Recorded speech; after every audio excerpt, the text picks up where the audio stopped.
പൊന്നാനിയിൽ നിന്നും മീൻപിടുത്തത്തിന് പോയ ബോട്ടിൽ കപ്പലിടിച്ചു മരിച്ച മത്സ്യത്തൊഴിലാളികളുടെ മൃതദേഹം പൊന്നാനിയിൽ എത്തിച്ചു. മത്സ്യത്തൊഴിലാളികളായ ഗഫൂർ, സലാം എന്നിവരാണ് മരിച്ചത്.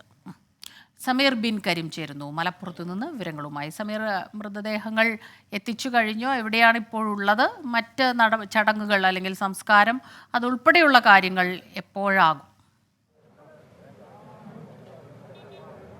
ക്രിസ്റ്റീന, അല്പസമയം മുന്നെയാണ് പൊന്നാനി ഹാർബറിലേക്ക് ഈ മരിച്ച രണ്ടുപേരുടെയും മൃതദേഹങ്ങൾ എത്തിച്ചിരിക്കുന്നത്. ഗഫൂർ, സലാം എന്നിവരുടെ മൃതദേഹമാണ് ഇങ്ങോട്ടേക്ക് എത്തിച്ചത്. നമുക്ക് ദൃശ്യങ്ങളിൽ കാണാൻ ധാരാളം ആളുകൾ ഇവിടെ തടിച്ചുകൂടി നിൽക്കുന്നുണ്ട്. അല്പസമയം മുന്നേ ഈ മത്സ്യത്തൊഴിലാളികളാണ് ഇവരുടെ മൃതദേഹം ഇങ്ങോട്ടേക്ക് എത്തിച്ചിരിക്കുന്നത്. ഇപ്പോൾ രക്ഷാപ്രവർത്തകർ നടത്തിയ ആളുകൾ നമ്മോടൊപ്പം ചേരുകയാണ്. നിങ്ങൾ അവിടെ എത്തുമ്പോൾ കണ്ടൊരു കാഴ്ച എന്താ?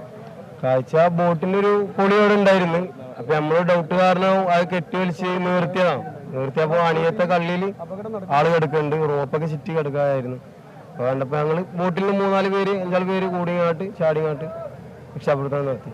ഈ അപകടം സംഭവിക്കുന്ന ഒരു 12-12:30 ഇടയിലാണ് സംഭവിച്ചത്. നമ്മൾ അറിയണ ഒരു 1:30 ശേഷം 1 മണിക്ക് ശേഷം നമ്മൾ അറിയണ.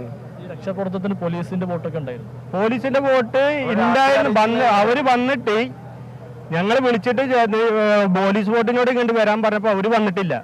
അവരെ ബോട്ടിനെ ചേർത്ത് ആ വീഡിയോയില് ഞങ്ങൾ എടുക്കാൻ ഞങ്ങളിവിടെ ആളെ തിരഞ്ഞു, അല്ലെങ്കിൽ ഞങ്ങൾ ആ വീഡിയോ എടുത്തിട്ടുണ്ടാവും. അവരെ ബോട്ടിനെ അവര് ചേർത്തിട്ട് അവരെ ഇവിടെ പണിയെടുക്കണ ഫിഷിംഗ് ബോട്ടിനെ ചേർത്തിട്ട് അതിനെ ചേർത്ത് നിൽക്കുകയാണ് ചെയ്യണം. അല്ലാതെ ഈ ആളെ തിരയാനല്ല അവര് വന്നേ. ഈ കംപ്ലീറ്റ് ബോട്ട് എല്ലാം ഉണ്ട് കടലില്. അവരൊക്കെ പറയും ഞാൻ ഒരാളല്ലേ പറയണേ. ഇതിപ്പോ നമ്മളെന്തെങ്കിലും പറഞ്ഞു കഴിഞ്ഞാൽ നമ്മളൊരാളായിട്ട് ഇവിടെ ഒറ്റപ്പെടും. എല്ലാരും ഒറ്റപ്പെടുത്താനേ നിൽക്കുള്ളൂ. ആളുകൾ കൂടെ ആരും ഉണ്ടാവില്ല. മറ്റൊരു കാര്യം, ആ കപ്പൽ ഇങ്ങോട്ട് വന്ന് ഇടിക്കുകയായിരുന്നു. എന്താ സംഭവിച്ചത്? കപ്പൽ വന്ന് ഇടിച്ചതാണ്. കപ്പലുകാരും പറഞ്ഞു കപ്പൽ ഇടിച്ചിട്ട് അവരെ മാന്യത ചെയ്ത് അവര് ഇടിച്ചിട്ടിട്ട് പോയിട്ടൊന്നുമില്ല. 4 ആളെ രക്ഷപ്പെട്ട് 2 പേരെ രക്ഷപ്പെടാ. 2 പേര് ബോട്ട് മറിഞ്ഞപ്പോ ആ ഇടയിൽപ്പെട്ടു പോയി. ആ ഇടയിൽപ്പെട്ട ബോട്ടിന്റെ പകുതി പീസ് അവിടെ കിടക്കുമ്പോ ആ ബോട്ടിനെ നിർത്താൻ വേണ്ടിയിട്ടാണ് പോലീസ് ബോട്ടിനെ വിളിച്ചേ. അങ്ങനെ അവര് വന്നിട്ട് ചേർത്തിട്ടൊന്നുമില്ല. അവരന്നേരം വേറെ ബോട്ടിനിട്ട് ബോട്ട് ഓടി വരുന്നത് തന്നെ വെല്ല. ഈ ബോട്ട് കംപ്ലീറ്റ് ഫുള്ള് ഡീസൽ വെച്ച് സ്പീഡ് വെച്ചിട്ട് തെരച്ചിൽ നടത്തുമ്പോൾ അത് വരുന്നതാണ് വെല്ല. എന്തിനെങ്കിലും വിളിച്ചു കഴിഞ്ഞാൽ അത് വന്നും കേട്ട് അവർ ചെയ്യല്ലേ ചെയ്യണ്ടേ? അതല്ല ചെയ്തത്. അവര് വേറെ ബോട്ടിനെ പോയിട്ട് ചേർത്ത് ആ വീഡിയോ എടുക്കാത്തതുകൊണ്ടാണ്. അതും എടുത്തിട്ടുണ്ടെങ്കിൽ ഞാൻ എടുക്കാൻ വേണ്ടി ഓടി. അപ്പത്തിന് ഈ ബോട്ടിനെ നിർത്തി ആള് കുടുങ്ങി. ആള് അടിയുണ്ടായിട്ട് ആളെ അതെടുക്കാൻ നിൽക്കൂല. ഓക്കെ, ഏതായാലും ഈ രണ്ടുപേരുടെയും മൃതദേഹം ഇങ്ങോട്ടേക്ക് എത്തിച്ചിരിക്കുകയാണ്. മൃതദേഹം പൊന്നാനി താലൂക്ക് ആശുപത്രിയിലേക്ക് മാറ്റിയിട്ടുണ്ട്. ഏതായാലും ഇന്നലെ രാത്രിയോട് കൂടിയാണ് ഈ ഒരു സംഭവം ഉണ്ടാകുന്നത്.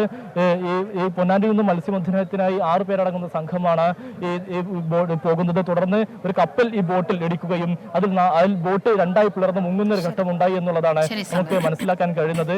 അതിന് പിന്നാലെ കപ്പലിലുണ്ടായിരുന്നവർ പൊന്നാനിയിൽ എത്തിച്ചു. അവിടെ ഒരുപാട് ആളുകൾ അവിടെ തടിച്ചു കൂടിയിട്ടുണ്ട്. അവർക്ക് ഒരുപാട് പരാതിയുമുണ്ട് അല്ലേ? പോലീസ് ഇതിൽ കാര്യമായ ഇടപെടൽ നടത്തിയില്ല എന്നുള്ള ഒരു പരാതിയും അവർ ഉന്നയിക്കുകയുണ്ടായി. വളരെ ദുഃഖകരമായ കാര്യമാണ്. ഉപജീവനത്തിനായി കടലിൽ പോകുന്നതാണ്. ഇതുപോലെ നിർഭാഗ്യകരമായ സംഭവങ്ങൾ ഉണ്ടായിക്കൊണ്ടേയിരിക്കുന്നു എന്നുള്ളത് സത്യം പറഞ്ഞാൽ നമ്മളെ വേദനിപ്പിക്കുന്നുണ്ട്. ഇതുപോലെ ഇവരുടെ സുരക്ഷ ഉറപ്പാക്കാനുള്ള നടപടിക്രമങ്ങൾ അത് കൂടുതൽ സുരക്ഷിതമായിട്ടുള്ള ഒരു മത്സ്യബന്ധനത്തിന് സ്ഥിരമായി മത്സ്യം പിടിക്കാനായിട്ട് അവർക്ക് പോകേണ്ടതുണ്ട്. അപ്പോൾ ഇത്തരം കാര്യങ്ങൾ വരുമ്പോൾ എന്ത് ചെയ്യണം? അത്തരം സുരക്ഷാ നടപടികൾ ഇനിയെങ്കിലും കൂടുതൽ ഊർജിതമായി തന്നെ നടപ്പാകട്ടെ.